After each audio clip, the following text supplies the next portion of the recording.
Jason Ryberg and I are going to engage in a rhetorical experiment. We're going to attempt a debate through poetry. He's going to set forth his poetic argument. I will respond in kind, obviously with only work that we have written ourselves. None of this has been prepared. This was an idea we had approximately 75 minutes ago. So we're going to see how this goes. Afterwards, we would love to maybe take a break, maybe not. We'll see how long this takes. And then we're going to move on to our open mic portion of the evening. We have at least a couple people signed up, so please stick around for that. Obviously, big thanks to Mark and Tony for letting us use this space and letting us do this and for being so hospitable all of the time. I'm not supposed to be here right now, but I showed up today, and I'm happy to be here. So Jason is going to kick us off. This is Jason Ryberg. For those of you who don't know, is it really easily accessible? You mean like is it in English? I can't find your. He's got it about the author. I was going to introduce him. A man who needs no introduction.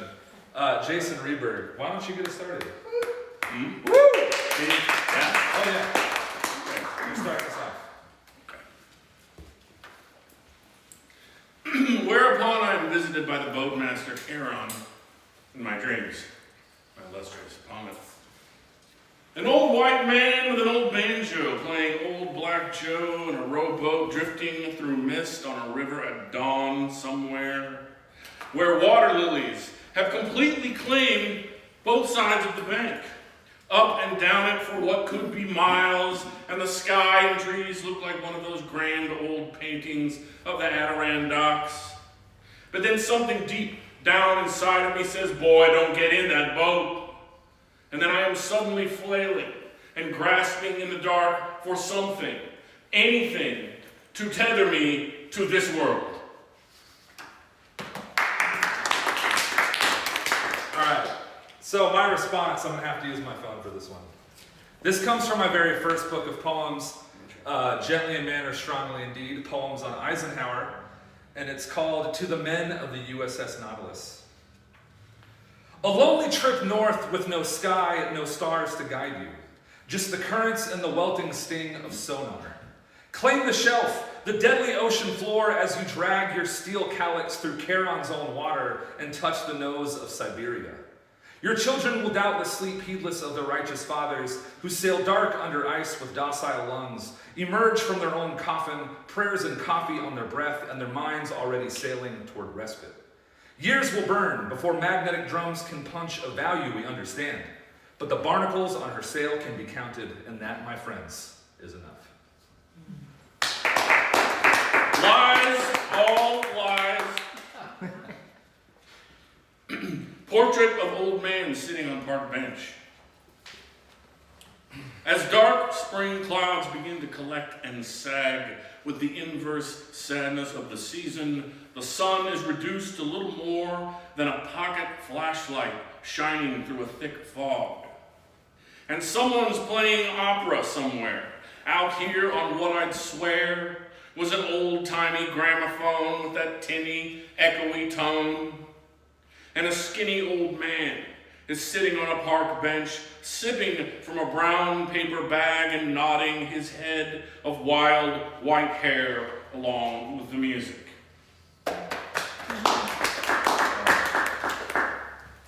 This one's called On Reading an Entire Jason Baldinger book at a bar in one sitting.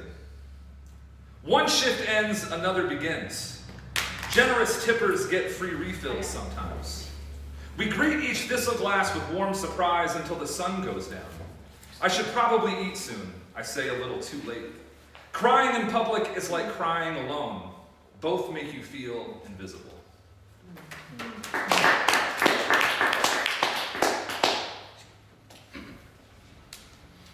Some lost soul.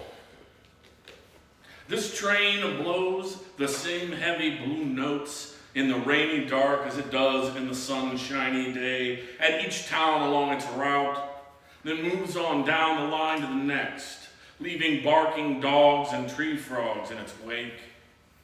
A big rig lets loose with a couple of quick blasts as it passes right over the train on the overpass on its way out of town. The rain dies down to a slow drip, drip, drip. And then from across the wet, wormy dark, some lost soul is practicing a love supreme on the saxophone. I'm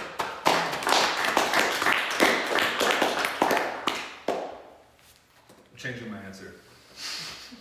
I have a better rebuttal. This one is a new one. It's from a series of poems I'm doing that's been endorsed by John Dorsey. This poem is entitled, "There's an ancient hidden secret on the back of the original scroll, the big long thing in which Jack Kerouac wrote the original draft of On the Road in like 1957, I think." It's a song, surprisingly or not so surprisingly, written in 16/4, a tempo that's manageable under the right conditions. Bar after bar of lyrics about bars, the beers he bathed in between borrowed beds, truck beds, and promptu beds made from the dusty ground, and any lap willing to support his head. It's an ekphrastic sort of thing, verse by verse, smooth words about Mexican girls and opera houses. And while you're bopping your head along, wishing you were thumbing your way across the great broad index of America, and saying words like Benzedrine, real slow, careful to enunciate each inviting dancing syllable, you're missing the point. This ain't a love song, sweetie. This is a hauling tune sailors use to get themselves home. This is an empty bed and a worried mother wondering if they'll ever find your knit sweater among the rocks. It's your teeth degenerating into methy nubs while you stand tall, skinny, unfed, tired, saying, "Oh man, I can't wait to get back out on the road again."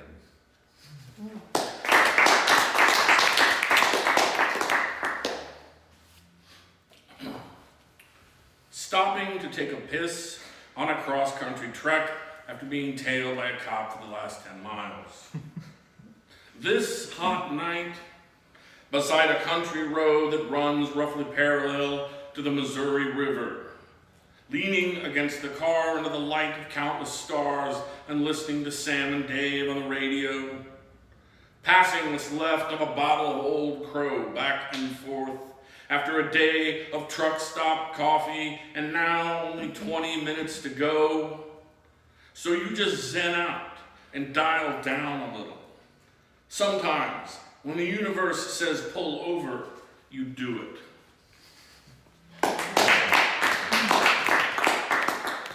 All right, this one is called 3 in 1 Day. Light emerges from unlikely shores. A quick flight home, the heated death of innocence in a Bronco's backseat. We come to the middle of nowhere to feel indiscriminately.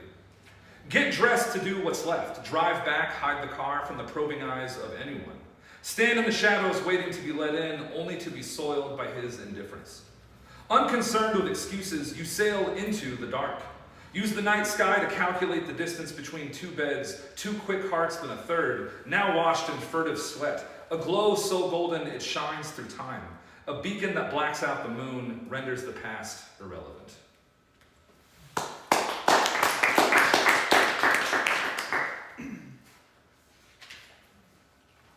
The wind is outrageous. Well, the wind is outrageous tonight. And the clouds are mostly indifferent to anyone's cares and woes but their own. And the trees are positively off their meds and twisting and thrashing with a bad case of the show enough shake 'em on downs. And the birds are creating quite a scene with their shameless maneuvers and reckless improvisations, and the cars are all prowling ominously about, scouring the city with their headlights for something or someone. And the telephone poles are whispering revolution through the lines, and the mailboxes are coughing up everything they know. And the cats are absolutely scandalous with their catty coquettishness and their kittenish carrying on. And the dogs are either out in the middle of it all having the time of their lives, or hiding under the bed with their soup bones and old secrets. And the aeroplanes and hobbycopters and all their pilots and passengers just want to make it home safely to the ground. And of course, the stars are just so above it all. This one is called Prairie Thoughts number 2. Sherman never knew wind like this. Would have left him as a fameless match, a fizzle at best. A hero knocked onto his back while the Georgia mosquitoes strapped on their gray accoutrement and terrorized each edge of the swamp. Here, all things find their knees in dirt, bent, a reverent devotion to unstoppable force, its shameless reach.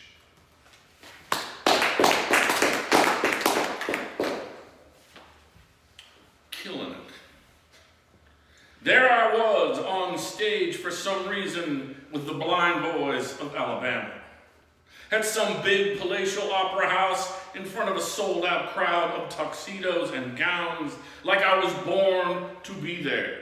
Like I was in the goddamn band, man, and supposed to know all the words and moves, like I'd been doing this for decades, though I was neither blind nor from Alabama. Like I wasn't just some hayseed, chucklehead white boy who somehow wafted in off the street through some stage door on a cloud of my own privileged ignorance into what surely had to have been a dream, but sure as shit felt pretty goddamn for real right then and there, and I was killing it, man. I mean killing it big time. Then bringing it back to life, great God Almighty, I was good. Right, run. No. Oh, and I didn't get the. Oh, That's our call I wrote this morning. Yeah. You thought you had him.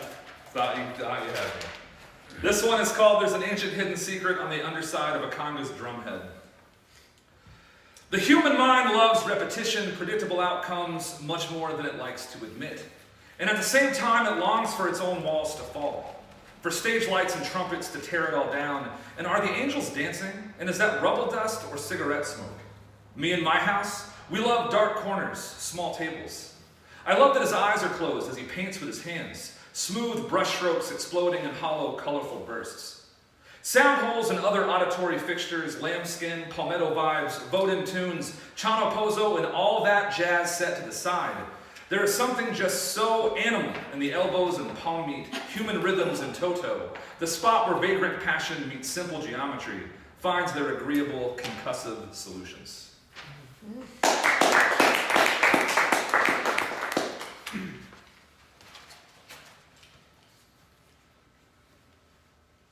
Lunch money versus knuckle sandwich.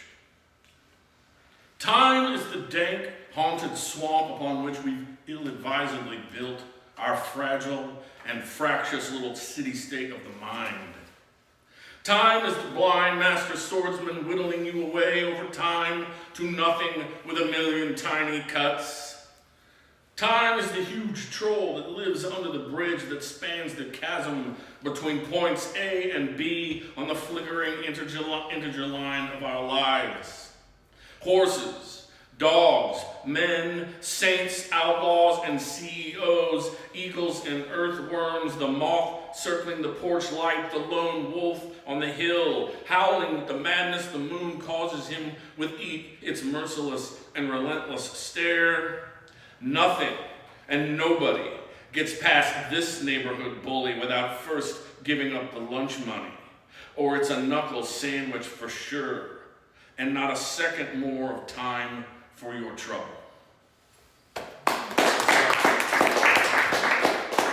This one is about a bar in Leavenworth. It's called Fatheads. This is the kind of bar Jason would like. I can tell because I can't breathe. Loud music reverberates through the smoke emanating from a jukebox somewhere in the room, but I can't find it. The walls are decorated with cigarette ash and green Irish strokes. Hell, even the guy who just grabbed me by both shoulders, shook me and accused me of stealing his bag smelled exactly how we all assume leprechauns would smell. I wandered in here, this basement bar, because lately I've been missing the time in my life where I wandered into basement bars. How sad. When I let my youth take me by the hand, lead me through neon-lit doorways. Now I mostly water my own gardens, drink from the same rusty spigot, often straight from the hose. I'm also here to end the night, to watch it go off quietly instead of letting it bite off its leash, tear up my hotel room. And man, I love hotel rooms. I guess two facts about me are that I use beer to sober up, and you don't want to know the second. You don't want to know how much I drank today. You wouldn't believe me if I told you.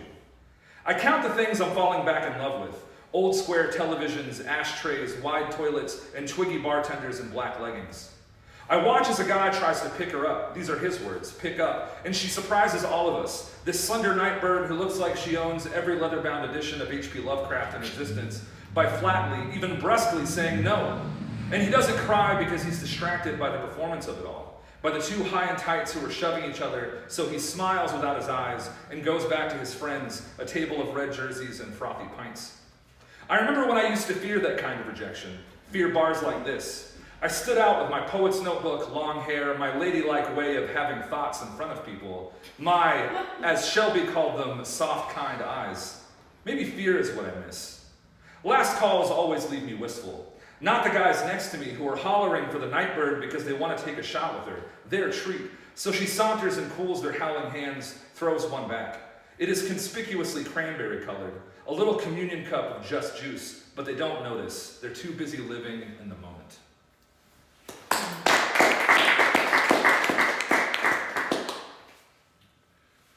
Wild circumstances and poor decision-making.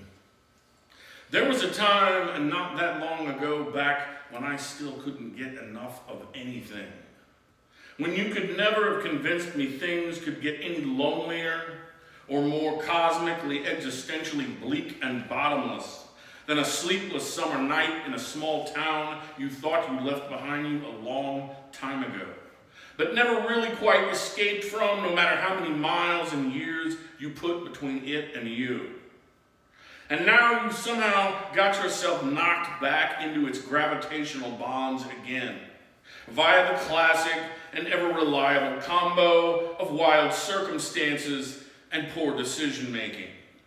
And there's the lone hometown hot rod hero still out there after all the years, squealing away from a traffic light that has barely turned green, we can imagine, a couple of streets over. And then a truck out on the highway trumpets its response in solidarity. And maybe even a train somewhere far off gives its horn a quick little Morse code tap, tap, tap. And then it all settles back down to nothing but a dog barking down the street, wondering what all the excitement was about in the first place. And of course, you've already found that aimlessly surfing around for something on the TV or the radio to save you, if but for the moment even, only makes it all worse somehow.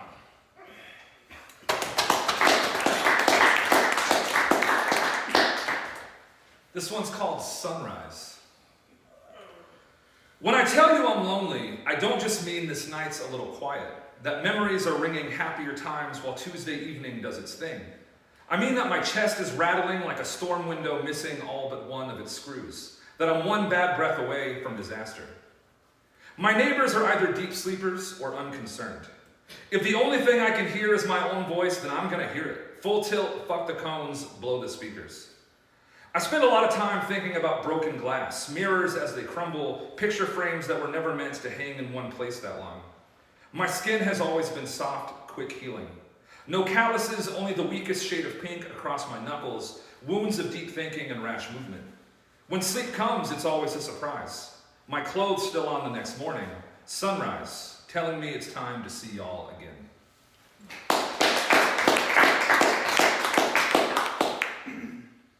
For the record, for John Dorsey. Dear John, I never said your poems were depressing. I said I thought you might have invented a new literary subgenre, Midwestern Gothic horror poetry. What one might imagine some academic type describing as grim and gritty little vignettes and harlequinades of the day-to-day horror that lives in the corners of our eyes and right under our noses, and almost never makes the front page or local television news, wherein few of the characters make it out of the poem completely whole or unmaimed in some fundamental way, and yet the reader is still finding within themselves faint traces of nervous laughter that would otherwise be situationally inappropriate. But then again, who amongst us hasn't blundered up a harmless little chuckle now and then at the thought of an old man slamming his thumb with a hammer, or a young girl falling down an open manhole from which she will most likely walk with a slight limp the rest of her days.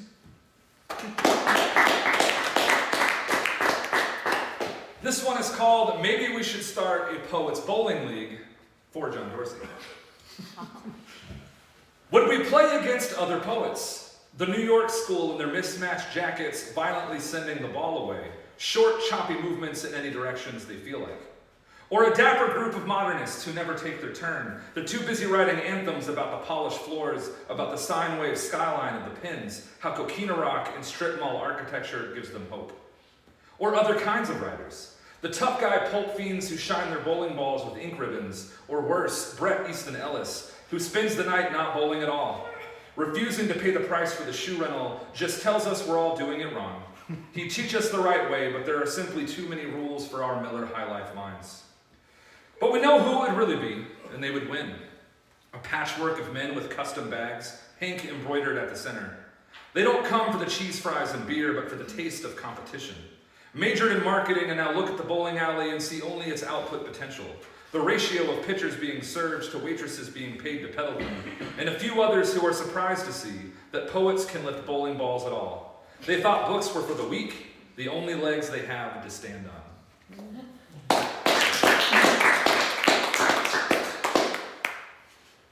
Something like normal. An old tree limb cracking somewhere out there in the deep wood somehow intensifies the sharp power of the stars.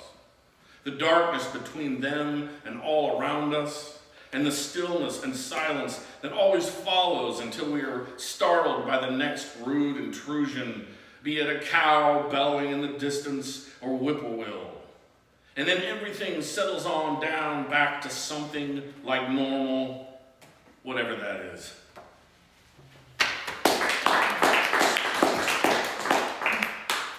This is Prairie Thoughts number 6, and I have a little epigraph from Matthew 24:32. Whenever its branch becomes tender and puts out its leaves, you know that summer is near. A single cottonwood buzzes, bathed in crooked slats of evening luster. Perturbed crickets sound reveille for long dead seasons of good harvest. Saplings burn with the old grass. A lone tree suspended by time stands watch over the prairie in pale, rugged defiance. A rare bastion of life conquering predictable ends, any semblance of cycle.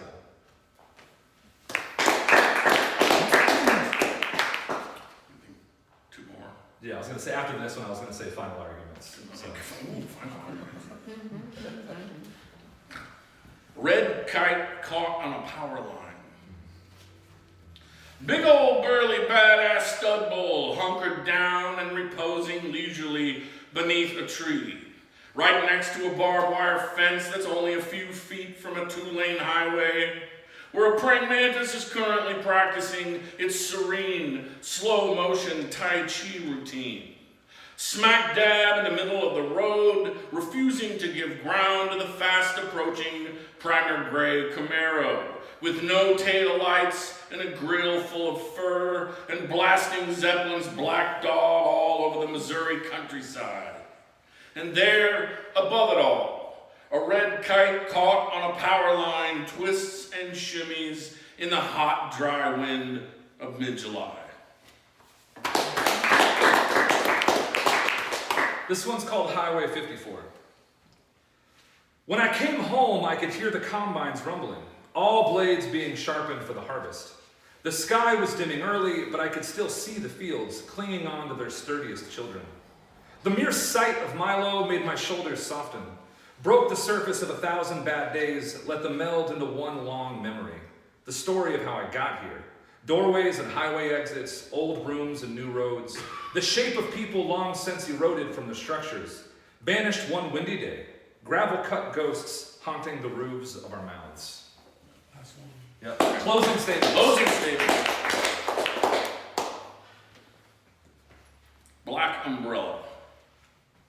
Dusk now, and a murder of crows has settled down for the evening to occupy this little, stony, inner-city ghost town of a graveyard, long grown over with weeds and wildflowers. and a black umbrella is wafting and twirling above the treetops on a current of wind. And the guy on the radio is saying someone just tried to rob the Get and Go with an old caulking gun. Before I read this, I just want to say that we're both some very basic Kansas bitches. We just got more pastoral with each poem as we've gone down. This last one I wrote also this morning. It's called Heart Crane Cries Before a Grain Silo. The unimaginative skyline breaks for one sturdy finger. A silo deep in the prairie flats backed by a simmering sky, and here he comes to pray or weep in the presence of vertical achievement. Lay his affirmations at its feet. His car is dirty and the ritual a bit empty in its practiced ease. He wishes he were more anxious, farther from the fresh air, the cicadas, their penchant for the sublime. But concrete is concrete, iron is iron. He assures himself that inside the great agrarian obelisk there is plenty to be hopeful about. The Milo has stacked itself in the grand enclosure and wasted no space on comfort. Ah, sing the song of the cramped and restless. Close your eyes and pretend gray is the only color. I too hate nature sometimes. Sometimes I hate nature too.